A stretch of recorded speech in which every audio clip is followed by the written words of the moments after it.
human civilization has apparently been defined by alcohol and caffeine more than like you'd expect. Because obviously those are two of the biggest things in the world nowadays. Like, think about everything seems to revolve around either a coffee shop or a bar. It's like, oh, we're going to socialize during the day, coffee shop. We're going to socialize at night, bar. Apparently research has suggested that one of the reasons humans sort of got an evolutionary advantage over all the bigger, nastier things trying to kill us was the fact that by eating ethanol from decomposing fruit, because they've actually seen monkeys and stuff do this, it kills bacteria. It's safer than drinking water. This is why back in medieval times they used to drink mead for every meal instead of water, because, you know, the water was usually like people shitting in it like a mile upstream. But even further back to just eating decomposing fruit and stuff before people sort of worked out how to make wine.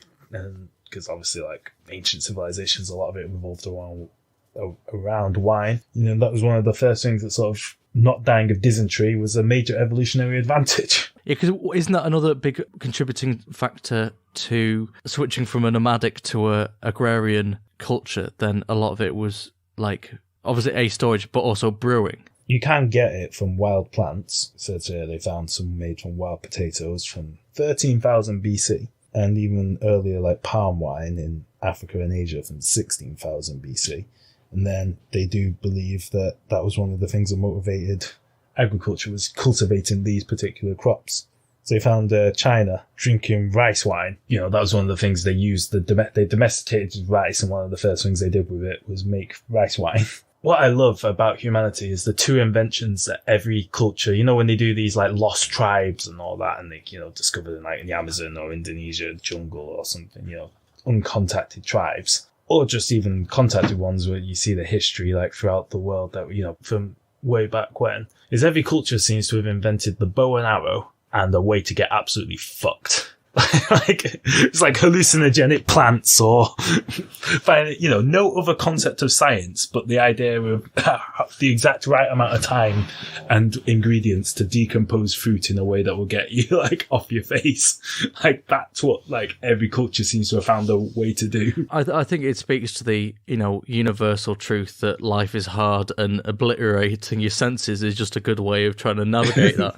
But you're right, it is always a staple. Any sort of travel documentary that tries to cohabit with isolated villages and stuff. Like, the one go-to scene is that they always just hand them like a bowl of some liquid and it gets them monstrously fucked up. It just... Exactly. You're right. It's either like a hallucinogenic paste that they put under their eyeballs and they're just screaming until it gets edited out. Much like our podcasts. It doesn't matter if you think like the sun's a fireball being carried on a chariot, or, you know, that the rain is entirely dependent on whether or not you appease a particular god. But you know that if you mix this and add this and leave it for this long, you will get fucked but not die. But then on the flip side, so I said the two drinks that did it, caffeine. So apparently it's a bit of conjecture, but like I said before, like Europeans especially used to drink alcohol throughout the day. But in the 15th century, the Arabs started to drink coffee. And then there was like, obviously there was trade from the Arab world to the European world. And interestingly, the article only really talks about the impact it had in Europe. But like during like medieval times, like the Muslim world was sort of the forefront of discovery. And maths and science and... Yeah, exactly. And I wonder if that stems from it, because obviously, you know, they invented coffee apparently. But the point was, when it got introduced to Europe, was around, and obviously it would have gone to, you know, if it was trading with the Arab world, then it was places like Venice and the Italian states that were merchants, you know, Florence and Venice and all that, Genoa. That's where the Enlightenment and the Renaissance started. And one of the theories is, you know, you replace alcohol, which, you know, even, you know, small percentages still like has a generally deadening effect on the mind. And you replace that with stimulants, and all of a sudden everyone's having these fucking brilliant ideas. Well, they're saying that the Romans did nothing but drink wine, and they seem to, like, do all right. Like, they just got off their tits on wine all the time. So, and they like managed to build an empire that lasted like 2,000 years and invented all sorts of stuff. So, again, it's a lot of conjecture, but Yeah, but where are they now compared to Starbucks? You know, Starbucks is everywhere, and exactly. the Romans are just in books, like nerds. And then one of the other flip sides was, again, you know, we said everything seems to happen in cafes and coffee houses and stuff. That's like where a lot of like, again, I think it was also the fact that the only people who could afford to be in a coffee shop back in them days when, you know, it wasn't like there was such thing as like the welfare state. You basically had to be quite rich. So that's probably another byproduct of it. But, you know, meeting in coffee houses was where loads of like big ideas got discussed. It feels very subculture, a coffee shop. Like not so much nowadays with your big like corporate chains and whatever, but you know, throughout the 20th century before that, you know, sort of artists and poets like the Beat Generation of I think they all met in you know, coffee shops. Yeah, well, like I say, there's a lot of conjecture here.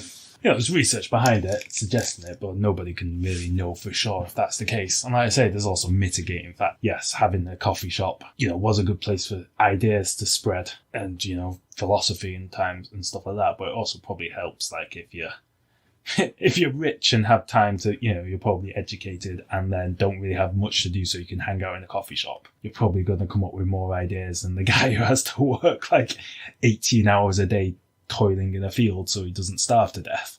You know, it might not necessarily be the coffee itself that has like done the job. Yeah, maybe it's more if you don't make humans graft as a, I don't know, like a stonemason for, like you say, 18 hours a day, then it frees up the mind to think about higher things. Yeah. I mean, personally, it makes sense because I didn't drink coffee till I was 18. I turned from a real idiot into a well-caffeinated idiot. So there is logic there. If alcohol and caffeine are the two things that sort of made humanity great, then Jaeger bombs are basically like humanity's like ultimate expression. So what we need is, you know, the next philosophical movement to come out of a shop that only sells Jaeger bombs. Yeah, it'll come out of the student bars is where the next big things come in. Or anywhere that sells vodka